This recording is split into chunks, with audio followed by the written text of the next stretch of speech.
सिबिनां जोंनि बिटिआर सरकारनि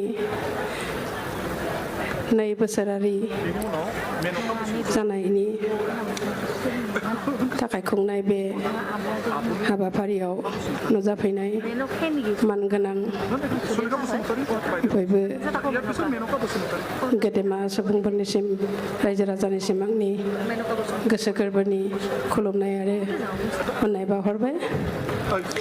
आङो मैया सानसे जाबाय दाख्लैसो हरखाबै खौरां मोनदों बेवहाय दिनै आं मेथाइ रोजाबफैनांगोन होननानै आं खावलायनाय बायदि दिनै बेवहाय नोंथांमोननि सिगाङाव नुजाफैनाय जाबाय।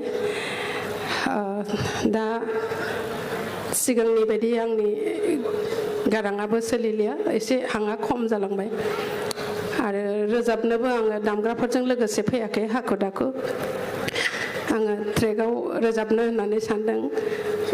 गोबां रिक्स लानानै आङो दिनै ट्रेकजों रोजाबनो नागिरदों। माने दामग्राफोराथ' नेनो हागौमोन ट्रेकआथ' नेनाय नङा अब्लाबो आं थांफानो नाजानोसै।